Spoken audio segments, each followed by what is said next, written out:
with Emily in Arizona.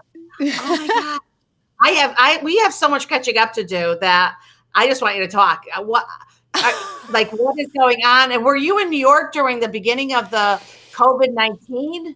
What? Okay, I'm just Yeah. Yeah, so please. catching up. So I've been living in New York since last March, so a year ago. And my husband's still here in Arizona because he has his job and he has his daughters. But I was like, I got to get back to New York. So I've been kind of going back and forth a little bit. But I was in New York pretty much full time. And then as things started to get kind of more and more intense, even though they weren't reporting a lot of cases, I was following a lot of, what doctors were saying and how people were walking around asymptomatic. And so I knew that once they started testing people in New York, it was going to explode. And sure enough, it did, and it has. And so really my main thing was, it was on March 13th, that morning, I was like, okay, you know what, I think this is going to get really bad. And so I thought, I don't want to get stuck in New York away from my husband for months. And so I just said, you know what, and I got a flight that night, and the plane was like half full, and everybody was like wiped everything down. But yeah, so I've been here since mid-March. Yeah. Wow. And I feel for my friends in New York, though, who were stuck in their apartments. And I mean, miserable. I just feel for New York City. I really do. Everybody really, but yeah. What do you have any friends right now that either have been that are positive or feel that they could be? I do. I have a physician friend in Seattle who had a fever for like 10 days, if not longer, and her son did too, her 5-year-old son. And so she was dealing with some of the same symptoms. She thinks she had it. She's okay now, thank God. But she got tested, but it was just like such a delay to get the testing back. But she pretty much fit, all of it. And then I have other friends who have actually lost friends, lost people.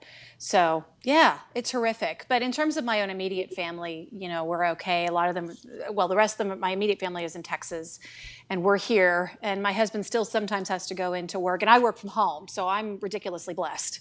Yeah, but I feel so like I don't know if you know this, but I was a first responder at 9/11. So I'm one of those people where it's like things like this happen, and I just want to jump in. I want to help somehow, and in that case, I happened to be in Manhattan, and so I went down to help, and I was there for a couple of weeks. But in this case, because the people on the front lines are primarily medical workers, it's like I don't have any medical training, or I don't work at a grocery store. So I've signed up to volunteer with something called NYC COVID Care, which is all about mental health professionals, being available for free, of course, to help medical professionals and other people who are on the front lines, the essential workers who were traumatized by this. It's horrifically traumatizing. So what do you even do, Emily? I still get confused. So we met very quickly with the coffee to exchange information and talk about ACS. But then I've been following you, and I love following you, and I love your newsletter. But I need to put it all in a package. So, and I'm doing this because I want my friends to know my friends. That sounds weird, but I really feel like nice people know nice people, and I think that, and there's I interviewed Tim from he's a general manager of a new hotel coming into Arizona. I just had Stacy Fowler. She's lovely. She is the Tucson Business Connections, and Abby Sweeney, who I hope you and Abby can meet one day, because Abby is just really lovely, and the age of it's my son's age, 25, which I love. So I just think that we all can help each other. But so okay, would you just tell me about? I want to share who you are with everyone. So I am the creator of an emotional healing system called The New Self-Empowerment, thenewselfempowerment.com. That lays it all out. And as part of that, I created a technique called the drawing out process that came out of my own dark night of the soul back in 2009 when my life fell apart and I was, practically suicidal. Anyway, long story shorter, ended up developing this technique to permanently heal those deep wounds, those deep blocks, those triggers that get in the way of us fully, being in our power and owning our truth. And so what I discovered through that is that actually within us, we have 3 types of inner struggles but they're also the sort of distorted versions of our three types of powers. So I teach people how to honor those powers and heal those inner struggles to fully live their truth. And when we live our truth, that's when we're the most lit up. That's when we're the happiest and the most fulfilled and the most empowered, and really making the biggest difference. And so that's all part of the new self-empowerment. And so that's sort of like, and I just recently finished my first book. Yay! It's called Light Dark Truth. Lightdarktruth.com. I got websites for everything. Yeah. And, Smart. so that's I always say what lights me up is helping you light up. What my truth is to teach you how to live your truth, or help you discover your truth and live your truth. Because I find that the more we live our truth, the more lit up we are. The more we light up, the world. And clearly, it's funny because I often say that humanity is sick, but I don't really necessarily mean it in a physical way. I usually mean it in an emotional way. But right now, like, humanity is also physically sick with this global pandemic. But really, I find that when all of us are lit up and we're living our truth, then we heal humanity. And that's really the biggest problem when we talk about our problems on our planet.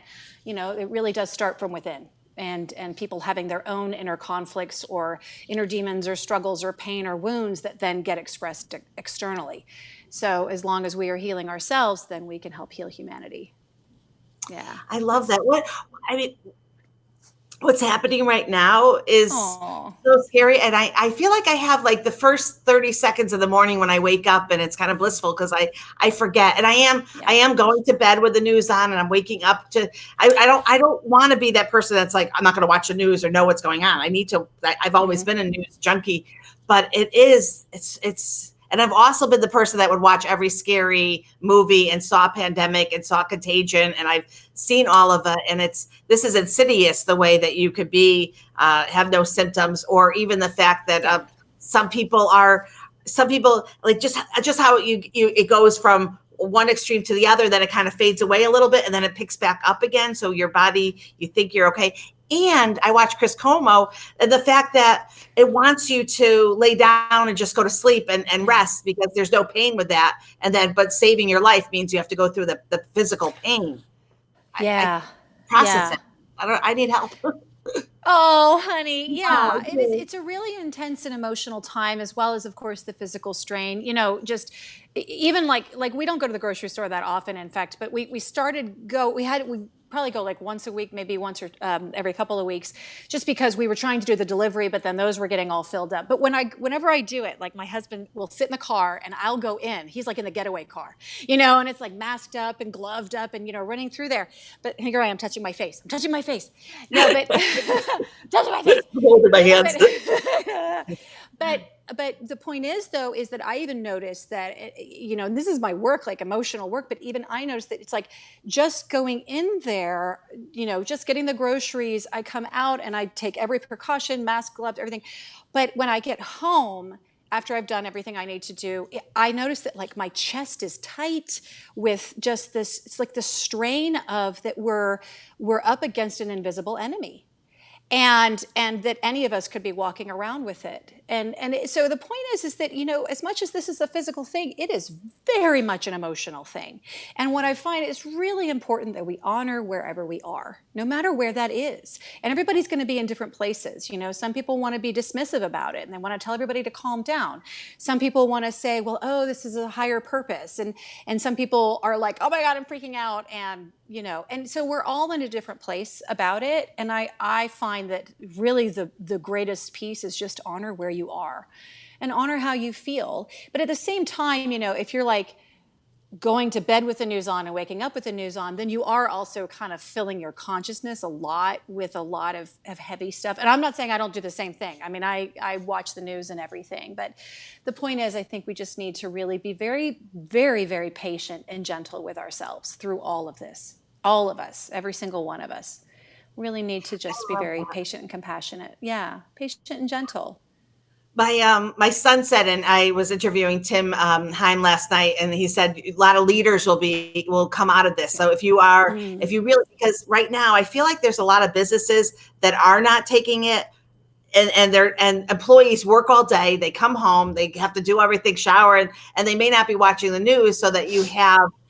So when I went to Walmart the other day, and the kid put his head in my window and like really was like this far from my face. Yeah. And I grabbed my mask and I was like kind of scared. And I'm like, Mm-hmm. oh no. And I'm not rude though. I'm not. So I'm like, oh no, you're not supposed to be so close. I go, I'm surprised you're not wearing a mask. And his first words out of his mouth to me were, I shouldn't even be working here.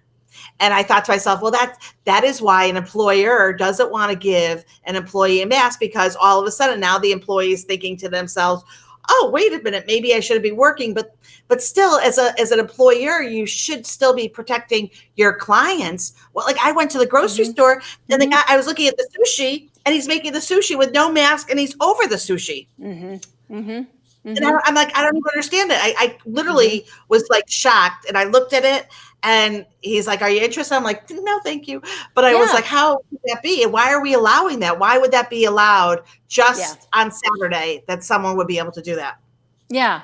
Yeah. And I don't think that's okay. And I realize that the way I just expressed myself might have sounded misleading. Like we should just honor where people are, even if they're just pretending like it doesn't exist.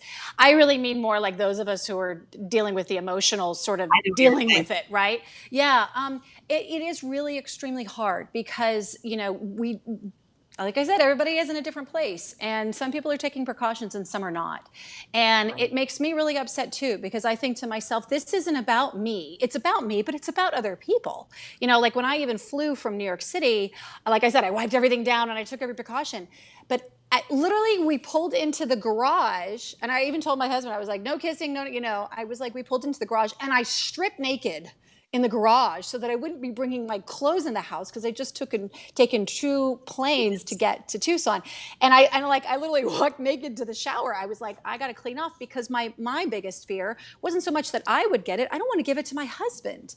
I don't want to be bringing it from New York City. So it is really extremely sad when we observe the choices that people make, especially in a situation like this, and that, we have sort of observed where people's priorities are. I will be very honest with you. I personally think it's completely irresponsible to be having large group gatherings right now, like some organizations. I think you know who I'm talking about, and it's nothing against that religion, but for them to just blatantly decide that they want to do what they want to do without considering that they might even be carrying it and they don't know it, and then they would be responsible because they're choosing to make, they're making that choice. They'd be responsible for that other person getting sick, or even someone who's not in the group. You get sick, and then and so it's just one of those things where I think it really does call us to see beyond ourselves and our own personal needs, and recognize that we do have a responsibility for each other. Which is, I say that, it's funny, I haven't really thought about this, but it is ironic considering how polarized politically our country has been for a while now, and yet here's this challenge that we're faced with, and you have some people who are really stepping up and just in honor of just general humanity, like, I don't care if the person next to me supports a different candidate. I don't want to give that person this disease if I have it, and vice versa. But in other words, we have this challenge that's really calling us to really honor the humanity in each other. And so I know for myself, like you, I mean, you're talking about the sushi worker and other workers and corporations, is that for too long there has been such a really unconscionable lack of valuing humanity. That for so long it's about the bottom line. Well, we got to keep our doors open. We got to keep making money, and it's crazy. But it's just, I don't know. These situations are kind of interesting. Interesting is one word for it when you see how people react. But it's tough. It is tough because other people's recklessness can end up getting us and other people sick.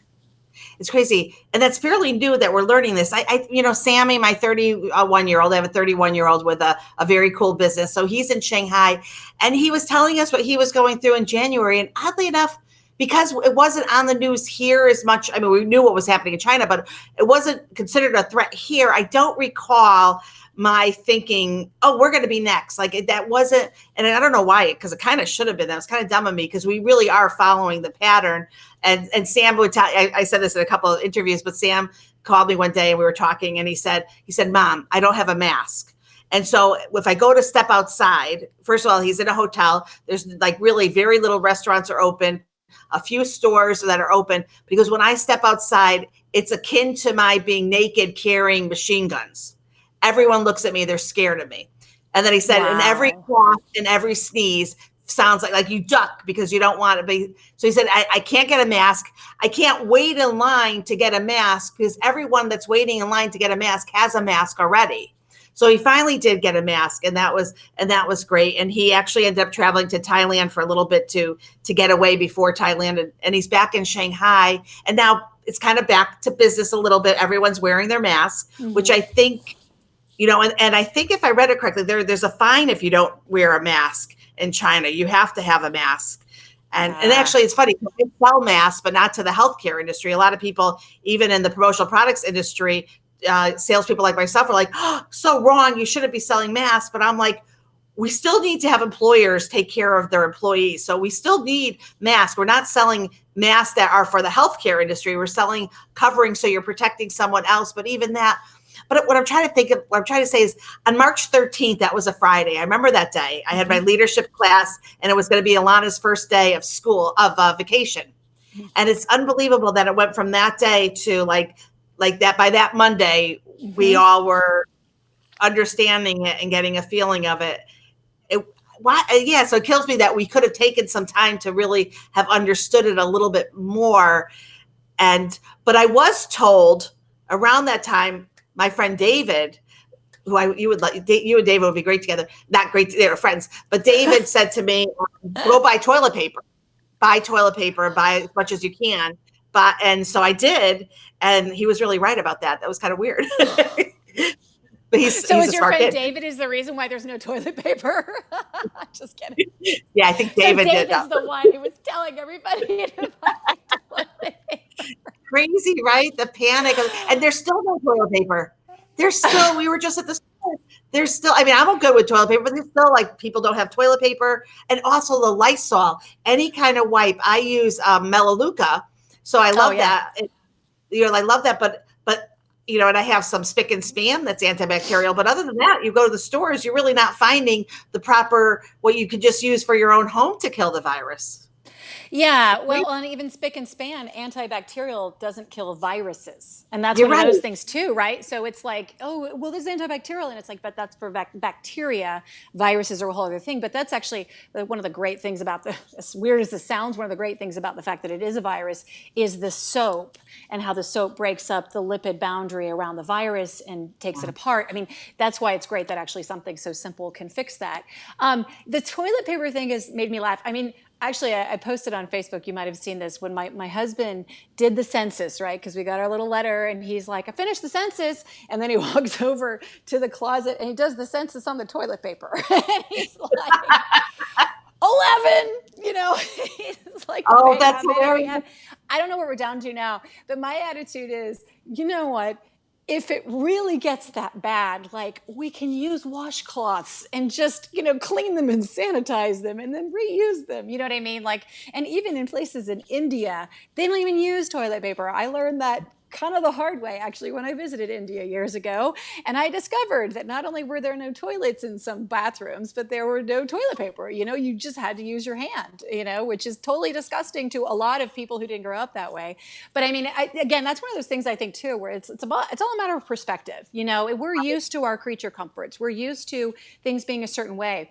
But I think what's also fun, and we've seen this, with whether it's videos or people inventing things or ways of serving each other, is that people can get very creative and innovative and and resourceful. And I personally love that. I always like it when we sort of go, okay, after maybe after the momentary freak out, oh my God, what are we going to do? And then you're going to go, wait a minute, hold on. Like, it's not all, it doesn't have to be like a disaster if I run out of toilet paper. It's like I can find other things in the house to use. I could use a leaf in the backyard if I have to. But you know what I mean? So it's one of those, not that I want to. I know I don't think anybody wants to, but It's just one of those things, though, where I think, and that's something I really hope that we all come out of this with is perspective, and is, recognizing what is it that really does matter. There's a reason why we see, even as we're so physically apart, there's this yearning for connection. Well, because, and I've discovered this in my work, and other people have too, the deepest human desire is connection. That's what we need. And so even if we think we don't need each other, we do. And even if we, and also like in my work, it's all about connection with oneself, that's actually the deepest healing that you get, is when you reconnect with those inner wounds, or you reconnect with those little children inside. And so I find that if we kind of, sometimes the absence of something is really what makes us appreciate it, right? What is it that rejection is the greatest aphrodisiac, or what's that word? Like absence makes the heart grow fonder. I don't know. But the point being that it's like, it's also, we kind of can step back and go, okay, hold on. Like, we're going to be okay, But I mean, those of us who are sitting at home, as long as we're being smart, we're going to be okay. It's just, I feel for all the people who, of course, have to be on the front lines and everything. But so it's a weird time. It's a weird time. But I think it's also like but then how can we all learn and grow from this? That's how I look at it. It's like, how can we all learn and grow from this? And maybe there are ways that we can serve that we never expected we could serve, and to make it better.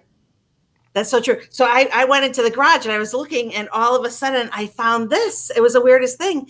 And it was I just said, napkins are so expensive. So I have a few napkins, but you could buy a pile of napkins. And then I saw, oh my God. And I'm so grateful because my mother, these are my mom's, and they're beautiful because they, and they just put them in the wash and they come back out, and you know what? And I'm thinking that when my sister probably packed them up for me, she probably thought, Adrienne won't use them, or maybe she'll use them on special occasion. And who would know? So I've got like 12 of them, and I'm so grateful for it. And it's nice to use something recyclable. I love that. So I'm so grateful. Alana and my daughter and I went to China in 2018. So we went to live in Nanjing, and so we understood the toilet. And actually for a long time we would come home. They don't ever put toilet paper into their system because of course they wouldn't handle it. So you throw it into the garbage that's right next to it. Yeah. So I would be like, wait, we can actually put it in the toilet paper, put it in the toilet. But I know. I was going to say, in India, I remember where I get food on the street, and they didn't use paper cups or bowls. They didn't know. They used actually banana leaves, which are biodegradable. Genius, and they worked perfectly well. For single use, they were these wonderful, like the banana leaves were sort of folded in, and they were it looked like a bowl. So yeah, it's again, it's really, we got to stretch our minds here. I'm glad you found. I'm sorry, I'm going to be totally gross here, but you found brown napkins. I know. Perfect. That is so true. I didn't even think of that. Oh my God. I'm sorry. True. I just had to say it. They're brown. That's so true. My mom's whole house was brown though, too, to be honest with you. It's so funny. Yeah. Whoever decorated her house, I was like, brown must have been the color. Or my mom loved chocolate. She always had a piece of chocolate. So it made sense. She probably would wipe her mouth with chocolate. And I was the one that had the chocolate. Oh, so funny. Oh my! Awesome. I'm kind of glad my parents aren't here to witness this, because I think at their age they would have been. They both passed away. My dad was 90. My mom was like 89. But I really feel like it would have been very, very hard. First of all, the worry. Like that's what gets me, is the worry of my children. Like at night, I think of Alex and Sammy and Rudy and Alana and especially my boys, like because they're older and. That is what really, my older son, he works for a company that does the linens and the bed sheets and all of that for a hospital. So he delivers to the field hospitals. Wow. And sometimes the communication is so bad that he could end up being, last week he was on the same floor. Like, he's like, what floor is this? And they're like, this is the COVID-19 floor.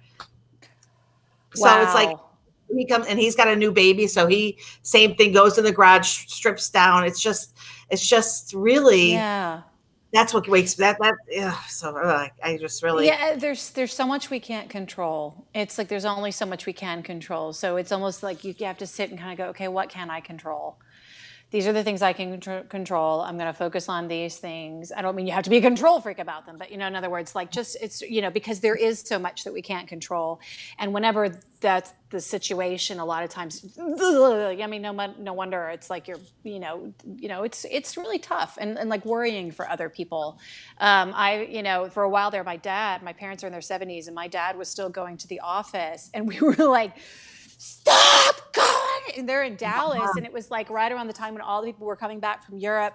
So it's Dallas, Fort Worth, and they were like, the streams of people and masses of people trying to get through. So the point is Dallas. So you've got all these people who are being exposed, and then, and of course, I don't know what the numbers are now, but the point is, that was really tough because we were like, you need to not be going to the office. Like, you can work from home and, this kind of thing. But, it's like, again, we can only do so much to protect the people we love. It's really hard. To me, that's again, I'm not worried about me. It's like, it's more about the people I love. Like, I don't want my husband to get sick. So yeah, it's really rough. I was just going to say, when you said that about your son and the sheets, on the news, they keep showing that temporary hospital that was the tent that's built in Central Park. That's like a block from where I live in New York. Wow. So it's pretty wild, yeah, because it's right opposite. When I saw they were first setting it up, I was like, wait a minute, that's my neighborhood. I live in an apartment building that's right in the middle of Mount Sinai. So we actually have a lot of healthcare professionals who live in the building. We also have a lot of like diplomats and people from, foreign, coming from foreign countries and stuff. But the point is that they set that up right across the Fifth Avenue from Mount Sinai. And I'm like a block away from there. So it's pretty crazy. But I'm not there right now, but. But when you go back, what is it like living in New York? What do you love about it? And then, are you speaking there a lot? And I want to hear more about your speaking and when you go to the other countries, so I can understand. So, I love living in New York. I lived there years ago. I lived there from 2000 to 2006. And then I lived in Dallas for a number of years, which is where I'm from. And then I lived here in Tucson with my husband, which is where you and I met. And but after living here for a while and actually being sick with some things, it's 9/11 related stuff that for some reason gets kicked up when I'm here in Tucson, although I've been good since I got back this time.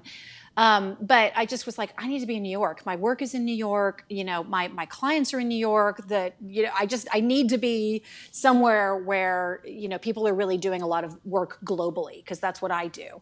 And that's where Tucson is wonderful. I love it. It's a beautiful community and everybody's really friendly, but it's just not where I need to be for my purpose and my work. But anyway, so, in terms of that, actually, this past year I worked mostly with clients. I did a little bit of speaking. I spoke in Morocco. I spoke in New York. I'm trying to remember. I think I might have spoken in the UK, I think. But actually, most of last year, aside from working with clients, was like holding up and writing my book. So in terms of like self-isolation, like I already was self-isolating for like all of the fall. I was even telling people like, oh, let's go to dinner. And it was like, this part of me was screaming, no, you have to finish your book. So I was even like turning it down. I was like, I'm really sorry, but I really got to finish my book. Wow. So yeah, that was most of it. But in terms of my speaking, it's been in, like I said, I've spoken on, oh God, every continent at this point except Antarctica. Yeah. Because I've spoken, yeah. So yeah, and I speak about my work and I teach people techniques and really the truth about who they are and what's going on inside. Because I think a big part of the problem too is this, there's psychology, there are different things that are all about studying, what's going on inside. I like to put it in a very, very simple way, which works really well because it's based on what I discovered and of like really what's going on inside, and just put it very simply, and it just makes really quick sense of it. So my whole intention is I just really want people to learn that actually what's inside isn't like, whether it's an inner demon or an inner struggle, is not a bad part of you. It's just not, that any part of you is not bad. It's just been wounded or distorted by fear and pain, So that's usually what I tend to teach, because it's again, like I said, my purpose is to heal humanity. So, I find that a lot of that really is all about just educating people about the truth of who they are, truth of what's going on inside. What generation is more apt to actually have, open ears to what you have to say? That's a really good question. It's interesting because when I share my work, well, actually, I've got, well, okay. So here's, without going too deeply into it, because people can look on my website, but like I have a postcard. So this shows am I doing, there we go, the 3 types of inner Yeah. struggles. This is all on my website, thenewselfempowerment.com. But like I've shown kids this, just this, like, oh, you have this part of you that's like this and this, like, and they get it immediately. So in other words, like kids get it immediately. I find though that it kind of skips to, in terms of working with teenagers, I've worked with some, but not very many. But a lot of the people with whom I work, at least in my service work, my pro bono work, is with people who are in their like mid-20s to mid-30s, who are young leaders running organizations or wanting to make a difference in their respective countries. A lot of times they're from developing countries or, what have you, and they just desperately want to make a difference. But often what gets in the way are those insecurities, those fears, those blocks, they've learned from their families or society or whatever. We've all learned this stuff. And so I find that the ones with whom I work are just like, they just like, oh my God, thank you for making sense. And now I realize that there's nothing wrong with me. I just, so there's that. But like in terms of my clientele, like my private clientele, it's, mid-30s to like 60. Interesting. And older than that, I've worked with people, I think older than that. But it's just such an interesting question. I've never been asked that question about generations. I think that sometimes though, and even, a brain scientist would tell you that a lot of times what happens is the older you get, the less plastic your brain becomes. So you kind of get in these sort of grooves, literally like neurosynaptic grooves, where these neural pathways that just get well, technically the myelin sheath around them gets stronger. So in other words, it's harder to sort of break out of old patterns or like have new ways of thinking. It's not to say it's impossible, but I just find that sometimes once people get to a certain age, they're just not necessarily as open to something like what I offer. But it depends. I don't want to make any like big, declarative statements about it. Yeah. Well, it definitely makes sense. But it's also about people's just receptivity to really be introspective, or if they've got some major thing happening in their lives, and maybe they haven't really been that introspective, but this, something cataclysmic to them, like a divorce or something, or they lost their job, or they realize that they really need to change their lives in some way, that a lot of times that can really open up, like break open that opportunity for really incredible growth. And then they'll come to someone like me and I'll be like, okay, here we go. Let's do this. And here are the patterns, and here's what's going on, and here's where that's coming from inside of you. And it's probably coming from when you were like 5 years old and XYZ happened in your home, or 8 years old and XYZ happened on the playground. I mean, it's just, a lot of times what we're struggling with really does have its origins in our childhood experiences.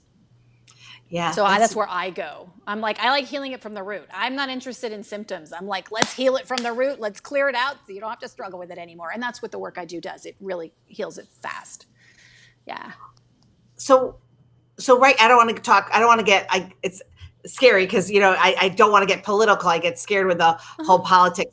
But right now there is a concern with a lot of things that are being said, and I was talking to Abby earlier, and so, being told, and when I heard the words, "You ought to be ashamed of yourself," it really went down to my soul, because I feel like my mom, but like not like being that mean, but like maybe she had said that to me, you ought to be ashamed of yourself. It feels like it struck me to the chord of, and then I'm thinking, oh, people are hearing this, and now are people going home that day after watching the news and being like, you really should be ashamed of yourself, like, because we tend to hear things like that and then repeat it. So there is to me, a really big concern about kind of a brainwashing thing, and calling something fake news and saying things that to me kind of feels like it kind of feels back in World War II, like what was happening. And that again, like that there's this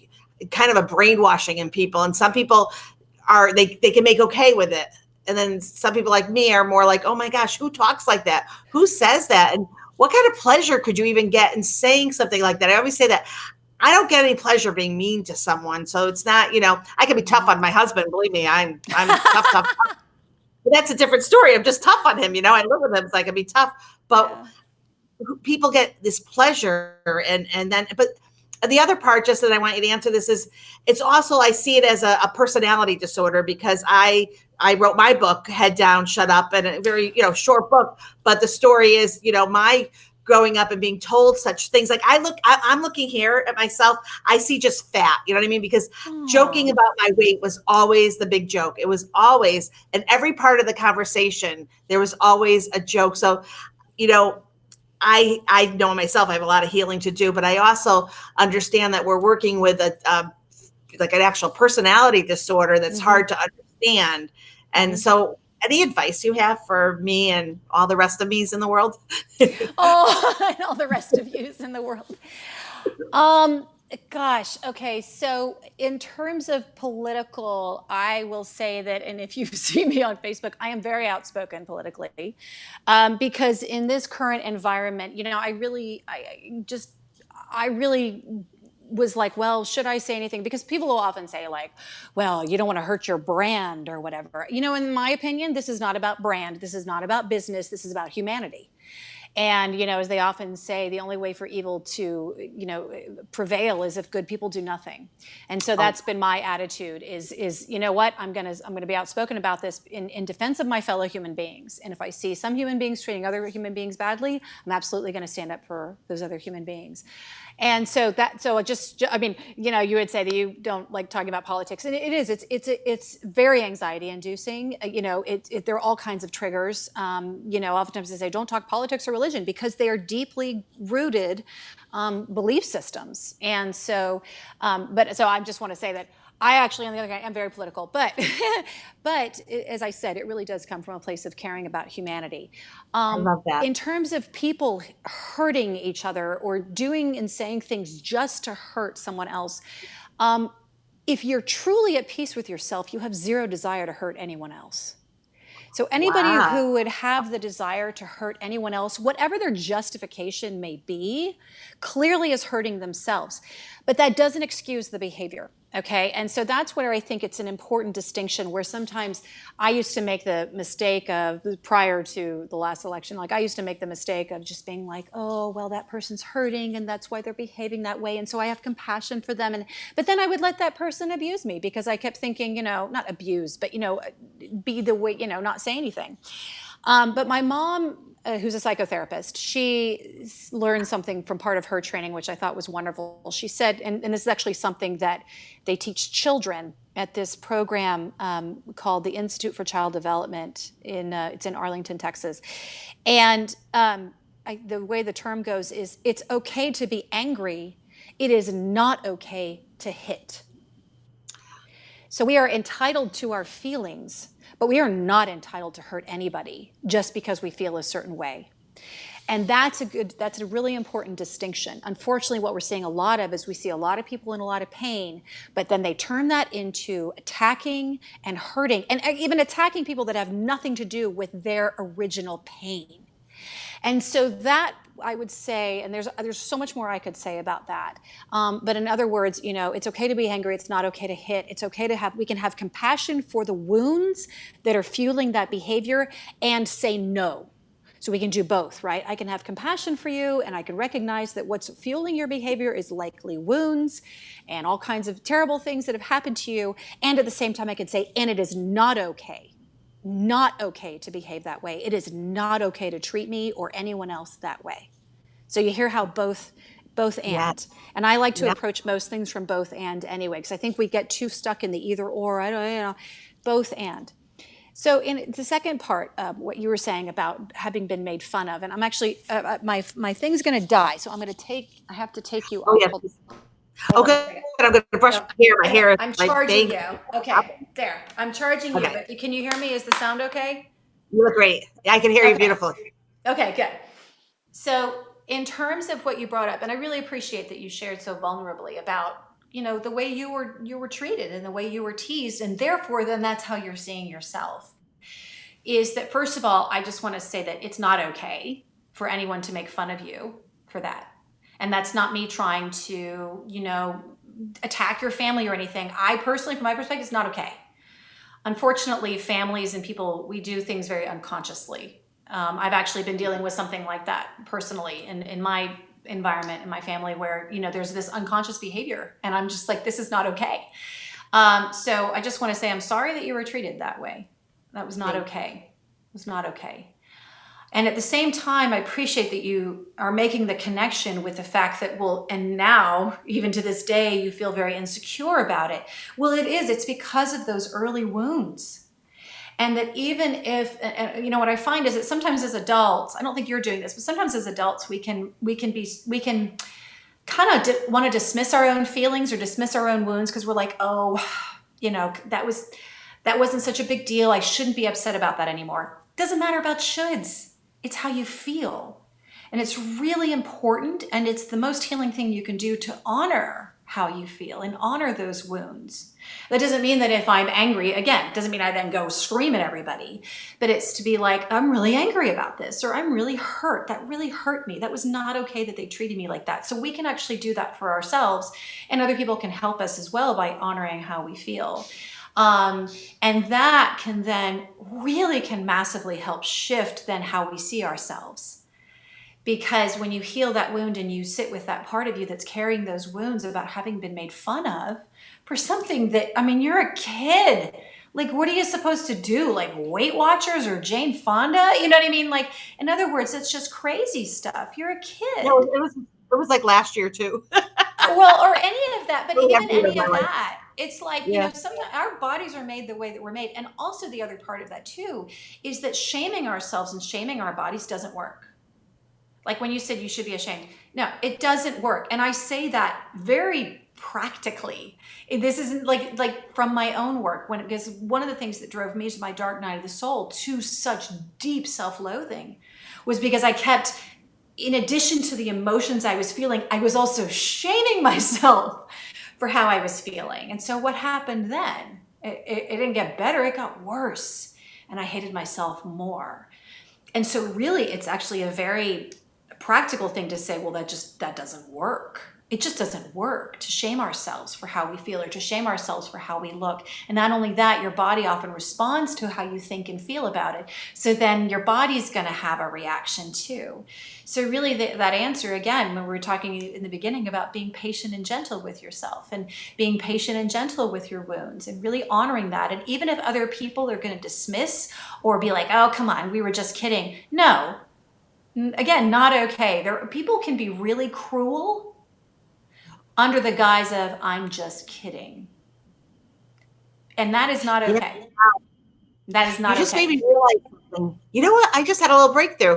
Because I tell people, and I had a lot of like, no way, Adrienne, but that when I go, for some reason, networking at nighttime, like in bars, are really uncomfortable for me. I don't do really well. And actually, Deb Rossi, the chair, when we had gone to one of the networking events at a casino, and she's like, I don't even recognize you. She's like, you're acting so different from who you normally are. And I was, and you know why I was? Because I actually see myself, because I'm not confident enough. So at nighttime where everyone's looking pretty and dressed and looking great, and there I am, and I experienced it this summer. I went to an event and I was talking to my girlfriend, Jennifer, and I was like, I really don't even want to go. I'm not comfortable. I'm not comfortable how I look. I just don't feel. And I walked in the door, and then I met a lovely woman. I said, can we be friends for like the next hour and a half?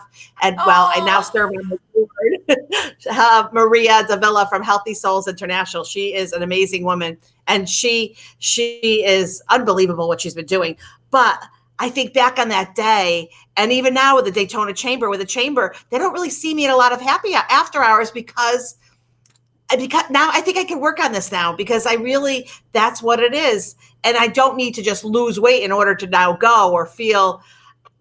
I just need to accept myself for the way I am. Yeah. I really should be looking at, right now I have my hairbrush here because I'm like, my bangs, my cow licked me. I had a cow lick me when I was a baby all over my hair. So I don't, it is really, really hard to shake these things away. Well, the thing is, though, what you just had, what was lovely is you made that connection with, oh, that's why I'm so insecure, because it's triggering those old wounds of I'm not pretty enough, I'm too fat, like whatever, no offense, but whatever garbage you were told. And I'm sorry, it Yeah. was garbage. It's terrible. You should never have been told those things. Now, people say what they say. Again, I'm not trying, but I'm just trying to, by my saying that is my honoring the fact that Thank that you. hurts and that that was Yes. not okay, and that that's also why it hurt, because it was not okay. Some part of you was like, this isn't okay, this hurts. And so it's really important to honor that. So what's good though, and that's what's fun actually, the more you start to kind of go, oh, I'm having a reaction to this, and it doesn't always come to the surface right away, but I find it at this point in my work, in my life and my work, is that if I get a reaction to something, I start to go, oh, what's going on here? This must be something deep or something from some experience I had. I mean, I've had clients who like came to me with these major issues, and it turned out that a lot of it was rooted in like a comment some kid made to them on the playground, but that's what then turned into like, I'm never going to let anybody humiliate me ever again, and then they end up like becoming very successful, but then not being able to have a relationship because they're too scared to let anybody in because they're so sensitive, or not so sensitive, but their heart was so hurt that their heart is trying to protect them. And actually, there's a specific part of us, the defender. That's the part that is actually trying to protect. Well, both of these are trying to protect this one. Wow. So these two are defensive protective mechanisms. So this is, the inner controllers are like the inner critic. Their whole MO is to try to control things and and sometimes that means suppressing this one. The defender is very much like boundary setter, push back, or sometimes don't let the threat come near, but it's all to protect this part, the wounds. We're all wounded. We're all literally walking wounded. I talk about that in my new book. Oh crap! You know what? Oh, we need to Oh my go. God! No. Oh. I'm just thinking now. You know what I'm thinking? I'm thinking that the way that the children, my daughter's 14, the way that they talk to each other on Instagram and the way that they bully each other, and I'm going to block you and I'm not blocking you. What effect is that going to have on her when she's an adult? I'm sorry, just like, and I have my daughters, I have it on my phone. So any Instagram, I have her accounts on my phone. I could see real, and I'm like, my God, there's, mean. Vicious. You need to talk. Yeah, vicious. She had two friends literally trying to, just awful things that they say, and what do I? It's vicious and shaming. Vicious and shaming. It's cruel. There's a lot of cruelty, and it's extremely sad. I mean, I haven't seen statistics or numbers, or like, I don't typically work with like teenagers or whatever, but I can only imagine the damage that does to young people, when you make one little mistake. I mean, it's someone once said, it was like, I think of all the mistakes I made in high school, and we didn't even have social media. Like, imagine if any of us had social media when we were in high school, and we make one little stupid mistake, or someone videos it and it goes viral, and it's unforgiving. It's horrific. So yeah, that's deeply damaging. I think it's deeply, deeply damaging. I mean, they do say that kids who spend more time on social media are much less happy. They have found that they're more likely to be depressed. Because, but also what that does too is think about that, how that reorients their sense of identity. That it's not about whether or not I value myself. It's about whether or not I have enough likes, whether or not I look pretty in that video or in that photo. And at the same time, though, I really appreciate that there are plenty of people, celebrities or Instagram influencers or otherwise, who are trying to say, I look like this, but this is really here's how I really feel, to try to show what's really underneath that. I mean, I think actually Lady Gaga is pretty good at that. Of course, she's just but she's spoken pretty vulnerably about her struggles. And that's what is, I hope that more people do that, because it is inhuman to think that everybody looks perfect all the time, or that everybody's happy all the time, or that any of us should be. I've even had people who, I am very kind of particular about what I post on my Facebook. Mostly I try to post like educational things, or like sometimes if it's political, it'll be like, here are the facts, guys. These are the facts. Or it'll be like inspiring quotes, things like that. But I've even had people say to me like, oh, it seems like you have it so together and everything's so perfect. And I'm like, okay, no. Like, I'm not even trying to put out some kind of perfect image. And yet, people will project things. And so I've actively even posted a few times like, okay, no, not everything is perfect and hunky-dory. In fact, even just this last weekend, there were some pretty horrific things that happened that I had to deal with. And it was really painful.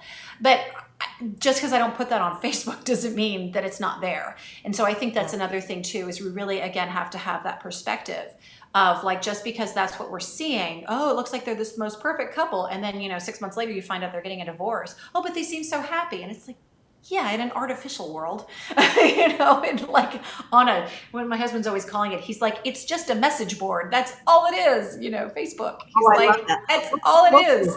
Just a message board. Filters are interesting because you see yourself. So I had a long conversation. First of all, I'm not going to tell my daughter anymore, oh, it's just drama, because you know what? It's not. So I thank you, because I think I'm going to change up how I'm interacting with Alana. But I will say to her a lot of times, you're beautiful. You don't need a filter. Sometimes I've said, like, it's weird to see like mothers will take pictures of their children and they all have filters on it. And you're like you go through, you're like, oh my God, that one real picture, they're all literally filters of yourself. And that is, so I was very careful with Alana that she saw and recognized that she has acne, and that, it's not a filter. That's not, for me, that, I'm not covering up my wrinkles. I am who I am. I think that is important, but it's a message board. It's a way of reflecting on, you could change the way you look. It's crazy. Well, and I've always thought, I love what you said about wrinkles, because I'm going to be 45 this year. And so it's like, yeah, I got some wrinkles. And, on the one hand, I'm like, oh, well, no, I want to, but my grandmother was this, I just remember like she was an example of this to me. And I've seen other older women who they just own themselves so completely that they radiate. Helen Mirren is a good example of this, the actress, right? I don't think she's had any, as far as I know, I don't think she's had any work done. And yet you see her on the red carpet and you're like, oh my God, what? Oh, my husband's pointing at you too? Me? Helen Mirren. Oh, I'm sorry. My husband's telling me.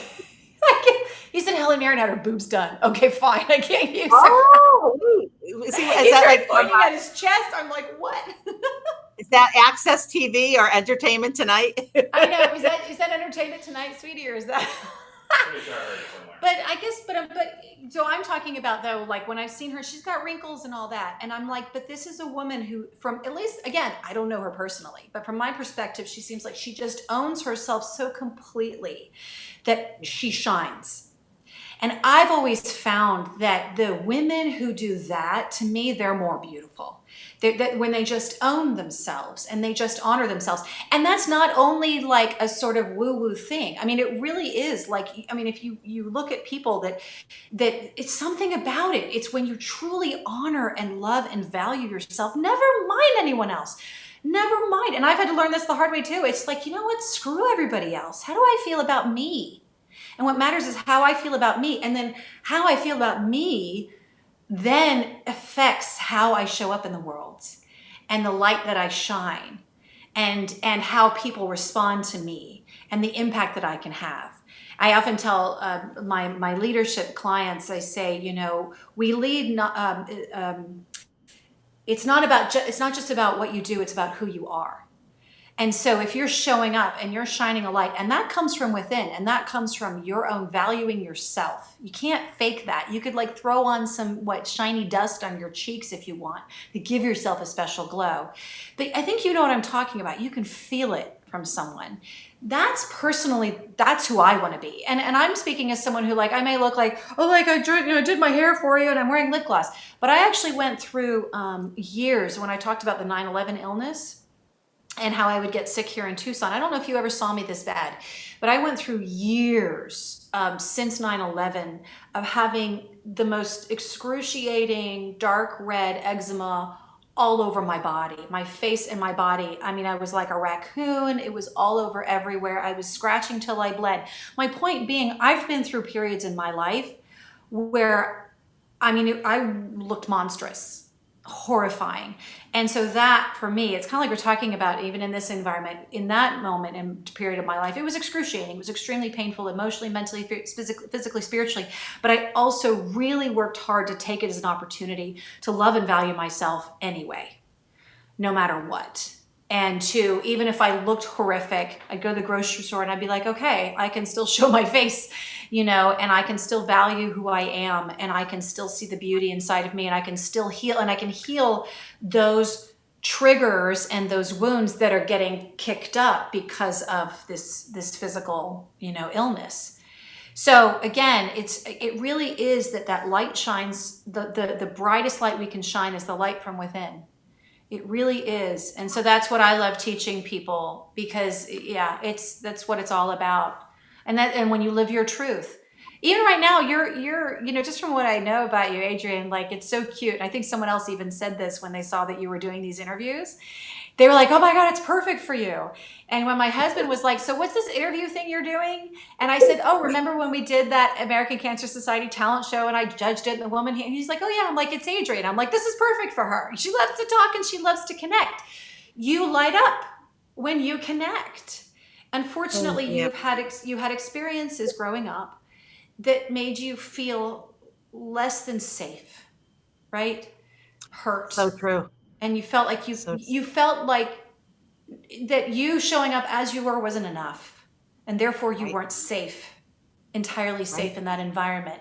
So that really does it creates those barriers and boundaries. It creates those wounds. Therefore it creates those impediments to your feeling like you can safely connect with everybody. You see? So that's true. But the way to heal that, though, is in here. Is, okay, let's identify the wounds, the parts of you that are hurting, that are carrying that. Let's identify the parts of you that are trying to protect you from more criticism. And there are all kinds of ways that we have parts of us that have ways of doing that too. So, but the reality is that your truth is so incredibly bright. It's so bright. So bright. There are just things that are kind of in the way from when you were hurt. The parts of you that are hurt, and so they kind of fell into some darkness there, because they realized that they weren't totally safe. So you're right. And I actually, my first husband, who that, but he was very similar too. If I stood next to him, he would like look at me like I was the grossest thing. It was really hard. Now I'm married to Shallow Hal. My husband is Shallow Hal. He we'll walk by and he'll be like, at first I'm like, are you kidding me? Like, I was confused. He's like, that bikini will fit you. And I'm like, that bikini wouldn't fit my finger. Like, really? Like, and he would see me. He's so like, sweet. No, you would afraid of that. I'm like, no, how would, but yeah. So now I finally like realizing, okay, like he's not like joking around. Like he'll say the nicest thing. So thank God that he's very sweet. He's very sweet. He would actually, I said yes to my husband after I watched the Titanic, because I knew in my heart that he would put me on the raft and say, live, Adrienne, live. And then I would wake up and he'd be frozen solid. And I'd have to let him go down. Bye, Alan. Thank you. I'm going to live. But like, honestly, I was like, how many people in my life are literally going to put me on a raft and let me live? And I came home and I'm like, I just saw the Titanic. The answer is yes. And he was like, for what? So I got my own little Shallow Hal. I get nervous. I hope he doesn't wake up one day. You're beautiful no matter what. You're beautiful to him no matter what. And that's what sweet? It's about. I mean, my husband, this is like the first time in several days that I've showered. I've been like disgusting and grimy. And my husband's still like, you're so beautiful, honey. You're so beautiful, honey. I'm like, oh, come on. And he's like, you're always beautiful to me. And I'm thinking to myself, what? Because I don't think I'm always beautiful, right? Because so that's my right. But my husband, and that's what's gorgeous, because obviously our connection is beyond just how we look. We really are very heart connected. But when you you've got your Shallow Hal. He sounds wonderful because he sees your light and how beautiful you are no matter what. I'm confused though. How do you not? How do you not? And I feel, and that's another thing. I grew up with this, my parents, beautiful, beautiful. But how do you not look at the mirror and just see the beauty that I see? I mean, I agree with your husband. You're absolutely, I could stare at you for days. And there's a lot that, and when women, and I'm the first to say, my God, you're so pretty. And I mean, actually, honestly, I remember meeting Robin Roth. I couldn't even speak to her because all I could say, I couldn't get a breath out because she was so pretty. Like there's certain, like you're so beautiful. Same thing when I sat across from you at this, were we at Starbucks? Yeah, I think we were at Starbucks. Yep. It was like, oh my God, she's so pretty, so beautiful. Yeah, no, it's true. It's true. But don't you see that? Like, I would think that, I always thought that women would see that, but they know, like, I think that I often say, I'm like, I think I clean up good. I think I think that, I mean, you're asking me about my perception of myself. I empirically don't think I'm necessarily that attractive. And I mean, I'm like objectively. But I've had enough people reflect back to me that I'm attractive, that I'm like, oh, okay, maybe I am, kind of thing. And also though, because when I remember when I was a teenager, I mean, like I didn't take care of myself. I didn't, and but I didn't like how I looked. And so I would make faces like in pictures, because I didn't like my picture taken because I thought I was so ugly, or I just didn't think I was that attractive. But then I was telling someone the other day, I was like, really, then I discovered that, if you just smile in a picture, actually you look a lot better. It's like, just smile. No, I think that, I don't know. I admire, I don't know. Yeah, I feel like kind of bashful right now. That's funny. I think that, let's put it this way. My attitude is that, and again, remember I went through years of really, I mean, awful. Like if you saw a picture, I've shown, when it's been really bad, I've shown people some pictures and they're just like, oh my God, I can't even, like, it's so bad. It's so bad. And my poor husband is like still traumatized from all the years of like trying to help me. And I mean, it wouldn't let him touch me because I was in so much pain. But let's put it this way. My attitude is this, and is that if I'm attractive, that's great, because if it can help me achieve my purpose on earth, then great. Then like that's what I'll use it for. And I really do mean that, because I'm just like, okay, great. If it helps people listen to me, okay, great. If it helps people get enough attention that I can then help change their lives. So I see it more as I'm really grateful for whatever attractiveness I have, but it's not just in and of itself. That's just, oh, I'm just attractive. And that's just, no, it's like, okay, then great. Then let's use this for good. Really. I love, thank you for your time today. Emily, you're amazing. Like, wow, I feel, and maybe that's a good thing. Like, this time that we're able to be, rooted in our home and actually, and that's kind of why I did this, because there's so many people I really want to know better. And, it's easy to support on Facebook. And I really do. I have the same political mindset as you. I just, and I could block someone, or I'll just snooze them for 30 days, and then re-snooze them but I don't want to get into fights. So usually I'm like, I don't like the fighting part about it. And I know you can't change someone's mind. So, or maybe you can, I just don't, I get, probably because of my etiquette training, but I'm so glad to just have this, I feel like we're on a living room floor. We're just talking, and it's so nice to really have this. I feel all chilled, and I'm just, thank you for your time and taking the time. And I got to get rid of the word interview, because it's really conversations. I'm not here to interview anyone, but I went to school to be a journalist. I really wanted to be a journalist. That was my goal in life. I just wanted that so badly to, and, while I grew up, everyone said, my brothers would say, you have a face for radio, right? And that was a joke, you can't be on TV. God, Adrienne. Oh. I really was. Oh, it's a lot worse than that, though. Believe me. When you're told that nobody respects you, nobody likes you, nobody wants to work with you, people should get combat pay to work with you. It gets to you, but I'm okay. Oh my God. Yeah. Adrienne, yeah. You're one of the most delightful people I know. I'm telling you, yeah. It's such to your credit. It's such an expression of your truth, your wisdom, your light, that you do shine so brightly in spite of all of that. I really mean that. If someone posted this on Facebook the other day, something that I've always felt, I said, the people I admire the most are the ones who face the most adversity and still choose to be who they are, to shine their light, to be a good human being. They don't allow themselves to get corrupted. And I would say that about you. You shine such a sweet light, and you saw this whole situation, right? We're all sitting in our living rooms. It's like, you're like, well, then I really want to connect. So because of your truth, you're so much about connecting with people. You're so much about like learning and experiencing and growing and really just connection is what I keep connection. I feel like that word doesn't quite encapsulate how I'm feeling about you and about your gifts, your superpower. You have the ability to be friends with anybody. Not everybody has that superpower. In fact, most people kind of look at the rest of the world. They're sort of, a lot of people, they're suspicious. You can't trust anybody. You're just like, I'm friends with you. You're just right away. And that's wonderful because you're using that gift in this time. You're like, I can still do this. And so you're doing it. And your light is shining even brighter because of it. And so what you're doing is, again, from my perspective, is like, by you lighting up, you're lighting up the world. And when you light up the world, you help heal humanity. So you're serving a glorious purpose right now by you just honoring your truth and letting your light shine.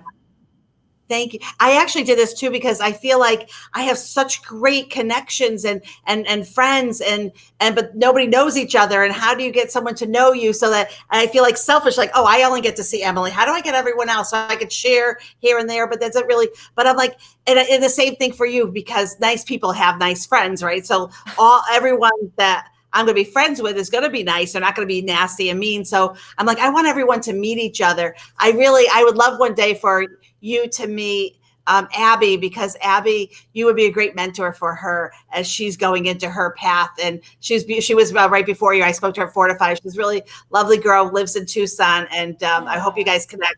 But thank you so much. I look forward to sharing more of your posts and thank you. You said some beautiful things, by the way. I've got to go back and write them down. So thank you. I love your smile. And thank you for giving me the opportunity. Sincerely, thank you.